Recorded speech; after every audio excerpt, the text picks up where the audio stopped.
What's up guys, welcome to the lab again. Alright guys, last video I opened the boosters on speedrun mode. Point of the video was a quick walkthrough of the rares, mythics and the statistics of course. I noticed many comments though of people trying to figure out what pack to pick, what color to choose. Obviously an unboxing video, especially on speedrun mode, cannot cover that up. So today we are slowing down a bit. I will try to give you a good idea of what's in the seeded packs and share with you all the information I got so far. So at the beginning we are opening one of its color, and then we will reopen another one of the same color to see if the seeded pack is the same with the first one we picked. So first thing first, we're starting with the yellow. Yellow box has yellow dice of course, and here comes the seeded pack. So I'll keep it here on its color to keep a track on what color is what. And here comes the first rare. You will notice, as I did, that the first rare have nothing to do with the whole pack. So it could be a land here, or a red card, a black card, a multicolored card, anything. But the seeded pack here is always going to be white cards, because it came out of a white pack. White cards or some combination, for example, some Azorius. Anything that contains white. And what do we got? The first one is a rare. We always have a hit. It's rare or mythic, rare or higher. We get a mythic here. We got lucky, and it's a very nice card, Appa, the Steadfast Guardian. I'll get back to that. And we have 4 uncommons in the pack. These ones. Lessons are back, and all the other cards are commons. We will open another one to see if the commons or uncommons are the same, but the hits are not the same. So we got the topper, the hit, 4 uncommons, and all the commons with a nice Azorius land to support our pre-release draft experience. 2 tokens. And let's leave it up here. Moving to the next one. Let's open the blue box. Seeded pack is here. We are getting blue toppers on the blue boxes and white toppers on the white boxes. But trust me, I've seen the opposite. So we're expecting a blue hit, which is the Spirit Water Revival here. Nice little rare. 4 uncommons, 1, 2, 3, 4, as the previous seeded pack. And of course it's a combination of blue if the color is multicolored. And we have our commons here. Let's count those also to have an exact idea. 1, 2, 3, 4, 5, 6, 7. 1 double land and 2 tokens. Exact same pattern as the previous one, but we have another topper, and of course the hit is on the box colors. Next one, we are opening this purple. It's obviously the black one, and you see, this was what I was talking about. Out of a black box, we hit a box rare that was blue. In this case, it's a land. It's, I think, the best of this cycle. There have been some new ability lands. You can tap them, some of them in instant speed, some of them in sorcery speed. This is the top of those cards. You're gonna see a lot of the play, and we have our hit for the box, which is the Far Nation Drill. It's the rare. 1, 2, 3, 4 uncommons, exactly just like the previous one. We have our uncommon pine here. 1, 2, 3, 4, 5, 6, 7, and 1 dual land. 2 more tokens, and another notification you have to keep in mind is that in every color we are getting a dual land, which is a combination of the main color. So we are hitting black, black and green. Opening blue, we have the blue red card, and here with our whites we have the Azorius dual land. And let's do some red openings. So we have here out of the red box Ragdos Action. Ozai is here and another mythic. Okay, the odds are good, statistics are very nice. I like them. Many mythics, and they seem rare to catch, but you actually catch them. We have the Redirect Lightning, one very interesting card for our hit. Of course, it's Lesson. It's only 1 mana, and you can cast the spell with an additional cost by paying 5 life or 2 more, so it may be a 3 mana instant speed, which says change the target of target spell or ability with a single target. I believe this is one of the strongest red cards. Not so in the draft area, but definitely in some other formats. And what we got? 1, 2, 3. Oh, it's 3 uncommons this time, so I'm guessing there's gonna be one more common. 1, 2, 3, 4, 5, 6, 7, 8. Yes, so the hits differ. There may be some 3 uncommons or 4, depends on the pack. We have some combination of the color again of a land. We wanna be Sacred Foundry here, and last but not least, opening the green one. Here is the seed pack. Nice, we got another of those lands of the same cycle. It's super cool. This one is it activates only on sorcery speed though, but it's a good one. You can produce some creatures. The more mana you get, the more creatures you get. We have our rare, so of course the rare wouldn't be only mono green, it should be a combination of green. We have 4 uncommons here, very nice, playable cards. Excellent lesson here. You search for a basic land card and put it onto the battlefield tapped. Very nice. And we have 1, 2, 3, 4, 5, 6, 7 commons as usual, and 1 dual land.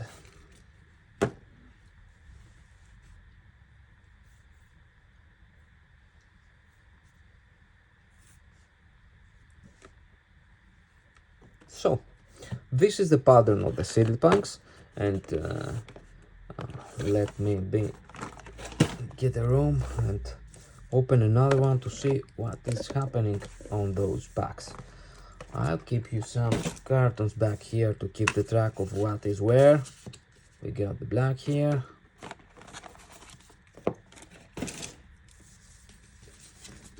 No, it's the red one.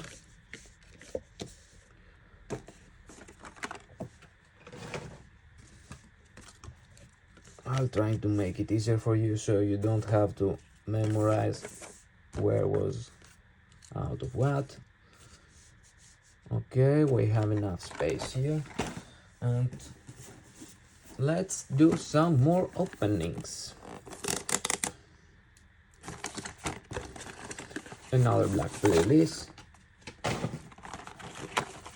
Let's get to the city pack straight away.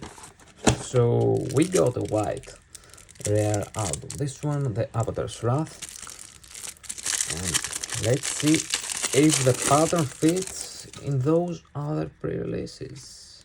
We got nice, we're hitting mythics. We got a Koch here, 1 hit, 1, 2, 3, 4 uncommons, excellent reprint, Heartless Act, very nice to instant removal. And then commons here, Beetle-headed, Deadly Precision, nice reprint. It's not a reprint, but there has been many cards with the same ability. And here comes the black one. So we get 2 black hits with different promos, but all the black cards were excellent, totally playable, and useful on the drafties. Let's take another seed pack. Here comes nice Mr. Iroh, Team Master. Okay, when Iron enters, create a food token at the beginning of combat of your turn. You may have target opponent get control of target permanent you control. So reminds me of the god, the sky one. Strange ability, definitely fun one. Because when you do, you create 1/1 ally and put a +1/+1 counter on that token for each permanent you own that your opponents control. So immediately it gets 1 token. If he doesn't spend the food or something else you managed to give him, it will take more counters. And again, we have promo here, 1 red hit as usual, 1, 2, 3 uncommons. This means that this pack has more commons here. Everything is playable, so if you like to draft red, you should pick the red one. If you like to draft a combination of red cards, the lands in this pack will help you. And we get our next one, which is gonna be green. I'd love to see some extra bonus card, just like the 5th element, because we have only 4 here. And I am talking about the new mechanic, which I will come back soon to that a bit later. Let's keep the track with the seeded packs. We have the same rare. This is the promo rare coming out of green pack, this one, this time. Let's take a step back here and jump right on the conclusion. Opening 2 black packs, and the uncommons and the commons are different. As you can see here, we have definitely the hit is different, and here we have the same uncommon, but this one is definitely another one.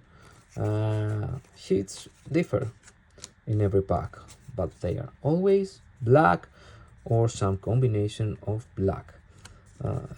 Even the land differs, so we have an orzo here and black green here.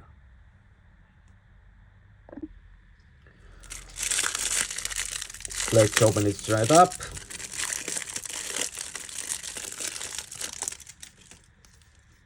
We're expecting a green hit here. Yes, it's the Earthbender Ascension, nice one. We get the Toph as the theme of the greens, like you see here. We get our 3 uncommons, and everything else is gonna be common, with a last place of a dual land including green, like this one.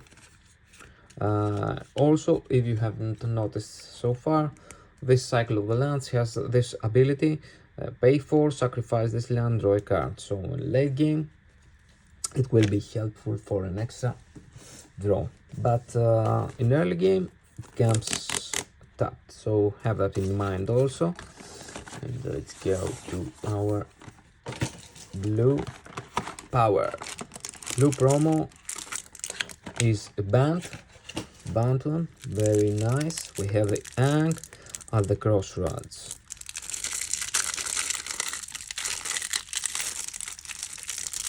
And here is the protagonist of the set.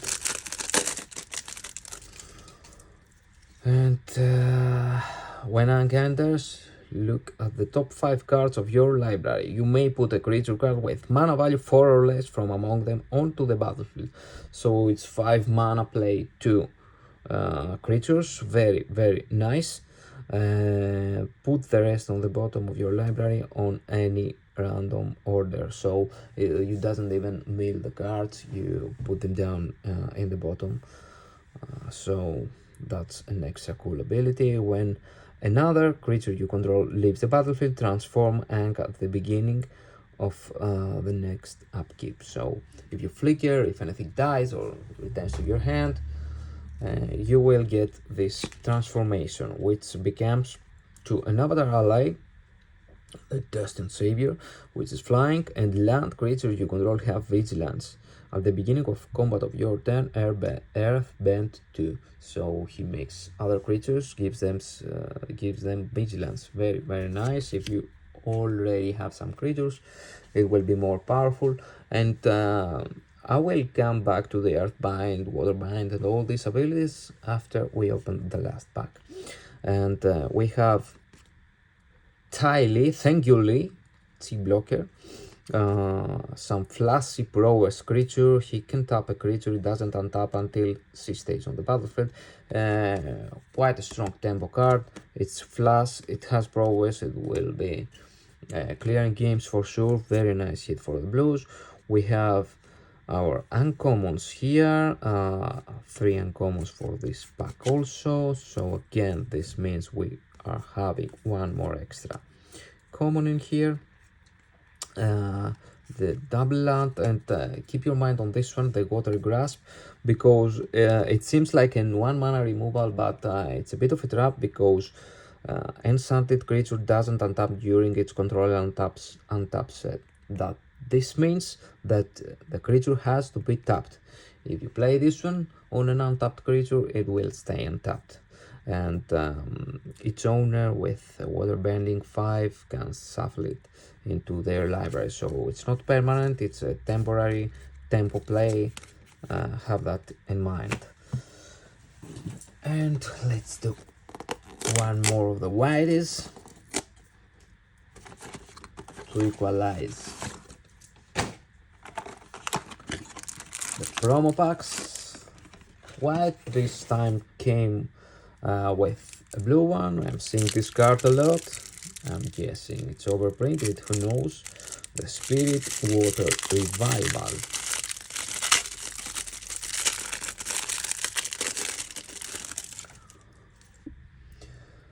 The hit is gonna be Suki, Courageous Rescuer, another white card. It boosts everything, other creatures you control gets +1/+0, and whenever another permanent you control leaves the battlefield during your turn, create an 1/1 white ally creature token. This triggers only once, but it's for the ally focus decks. I should mention those also to help you a bit. Let's talk about the mechanics after we finish this pack through. We got this lesson: destroy target attacking creature or airbend target creature you control. Very nice protection and distraction. Classic white. All the other cards are gonna be white commons. A land that has some combination of white. And if we forget about the promo cards, everything matches the color. So you open blue pack, most of the cards are gonna be blue except the promos. You open black pack, you have the chance to hit another color of promo card, but everything else is gonna be black, even the land in the back. And this is how you should proceed. And let's see the mechanics a bit to make sure what color you would prefer to choose. It's more about your style. I'm not sure, I haven't played to see what is the best combination or the best color in the set. Always when we're drafting, we have in mind that the commons makes the color better. So if, for example, black has the best commons in the area, black wants to be the strongest color. Honorable mention here, we have lessons back straight up from Strixhaven School of Mages. I haven't seen any learn cards around, but learn a lesson mechanic, it's very nice. You can either ramage or play a lesson card straight up from your sideboard if you have a card that says learn on it. Let's see something else, the new 4 elements. First, we got this ability that is airbind. So what does airbind do? It exiles a permanent, and while its permanent is exile, its owner may cast it for 2 colorless rather than its mana cost. So in this case, when Nappa comes into play, which comes in Flash, it's Flyer 3/4, great card, very strong card, definitely a bomb around. He airburned any number of target non-land permanents you control, so you exile everything, and you own, you can replay them for 2 colorless, trigger those ETBs again, or just make yourself your way out of kill them all situation, and you just make it out alive with all your creatures. You have to replay them, and whenever you cast a spell from the exile, if this stays alive, you create 1/1 ally creatures. Very nice, very strong, and airbend mechanic is definitely a good thing in this format. Second, we have, let's go to the blue, we have the waterbend. So what does waterbend do? Let's see this one. Spirit Water Revival. As an additional cost to cast the spell, you may waterbend sinks. So what is waterbend? While paying a waterbend cost, you can tap your artifact and creatures to help each one pays for 1 colorless. So this means you can either pay 6 straight up mana, or tap convoke some creatures or artifacts to make this have the additional cost. And in this case, draws 2 cards. If the additional cost was paid, you shuffle your graveyard into your library and get a new hand. You draw 7, and you have no maximum hand size for the rest of the game. You exile this card. Of course, very, very strong card. Draw 7s are great, very strong, and if you have no way to pay this extra mana, you can draw it early. You may need some draws early. Of course, drawing 2 cards for 3 mana is also good, especially for blue. Next one, we're having the fire bending. It's the third element. We are gonna see that mostly in red or black cards, and when this creature attacks, because this one has firebending 1, you add 1 red mana. This mana lasts until end of the combat. There are some other creatures that firebend 2, 3, 4, etc., and this means you can produce some in combat phase red manas, which you can use it to activate some abilities, pay some extra costs, play some instants, anything you like. Keep in mind that this mana lasts until the end of the combat, so you don't have it in second main phase. And last one is the Earthbend. So Earthbend is a creature producer. Basically, for example, this one, it says Earthbend 5 if you pay all this mana cost, of course. Not a so good card, but definitely interesting one if you have some allies. Anyways, so what does Earthbend do? Target land you control becomes a 0/0 creature with haste that's still a land, and you put those counters, so in this case it's 5 counters, it's Earthbend 4, it's 4 counters, and so on, and when this dies or is exiled, return it to the battlefield tapped. So actually it's a creature land. When it dies, it comes back as a land. Very, very strong and interesting mechanic. You can make all your lands creatures, and don't worry about staying out of mana. So let's go back to the mechanics of the set and see what's really happening here. This time in this set we are back to normal and usual, so this means that Boros is aggro, Gruul is big spells, Dimir is control, Zorius is flyers. Let's be more specific, so let's start with the flyers. For example, this one, the Air Nomad Legacy, says when this enchantment enters, create a clue token, and creature you control with flying gets +1/+1. So it gives you an opportunity for an extra draw and buffs every flyer. So if you're drafting Azorius, keep your mind to team up with flyers and sort like airbinders.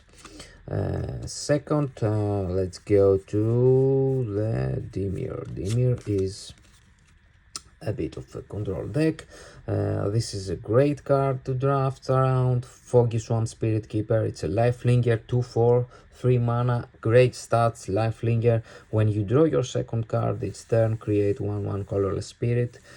This cannot block or be blocked by non-spirit creatures, so it's a control deck that focuses on draw your second or third card, and everything that creates clues in the format will help this one trigger. Next one, we are going to Hermetic Herbalist. So it's a ramp deck, green, blue one, classic ramp, and this time it cares about lessons, so you will have to pick the ramp spells, the lesson spells, and you will have some synergy if you're drafting those colors. This card says add 1 mana of any color or add 2 mana in any combination of colors. Spend this one to cast lesson spells. A bit of acceleration maker here. And we're going next to the Daily Agents. This type of combination of colors focuses on the +1 counters. For example, this one, when it enters Earth Bends 1, so this means it puts a +1 counter to a land straight up, and whenever this creature attacks, each opponent loses X life and you gain X life, where X is the number of creatures you control with +1/+1 counters. So if you earthbend many things, you will get many boosts on this one and life, and you will win. Anyways, moving on to the Dragonfly Swarm. So here we're about in the combat lessons area. You have to play creatures that care about casting non-creature spells and casting instants and lessons will help you a lot. This is flyer with ward 1, so it's an upgraded dragon of the previous versions. Creature's power is equal to the number of non-creature, non-land cards in your graveyard. So it's not only instants and sorceries we have seen previous dragons. And when this creature dies, if there's a lesson card in your graveyard, it replaces itself. You actually draw a card if you play a lesson. And next one we have the Tolls of War. It's Orzhov here. When this enchantment enters, create a clue token, so it helps a bit with the draw, but whenever you sacrifice a permanent during your turn, create 1/1 white ally creature token. This triggers only one, but we're back to Aristocrats deck, and definitely helps you with creatures, clues, and anything else that this format can help you produce.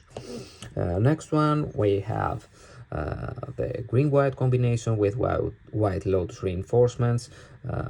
The green-white deck is focusing on allies. This has vigilance and boosts every other ally in the format. Usually it generates token and goes wide, and you can hit your enemies hard with that.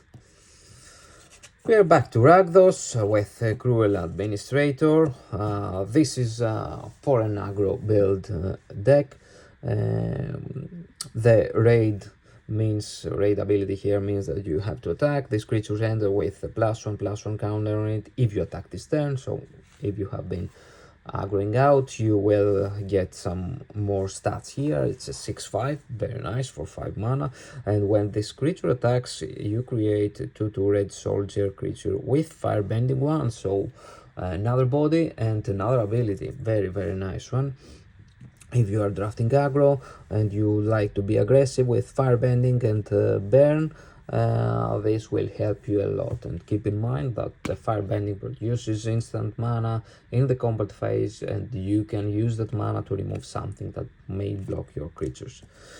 Next one, we have the Sun Warriors. Again, it's an aggro strategy, as usually red-white is, and this firebend X, where X is the number of creatures you control. So if you have many creatures, you can instantly produce a 1/1 white ally creature token. You are going wide if you choose this strategy, and you are producing more and more creatures. And the last one, we have the rule here, the bitter work. Whenever you attack a player with one or more creature with power 4 or greater, draw a card. So actually, green red in this format cares about 4 or more power. This one draws a card, some other cards do some other stuff, and it has an extra ability that says exhaust 4. Exhaust, if you don't remember, is once and you are finished. You can use this ability only once. Earthbend 4 activate during on your turn. Very nice. It's not only sorcery, it's only your turn. You can make it on instant speed if you don't have to spend the mana on another phase. Very nice.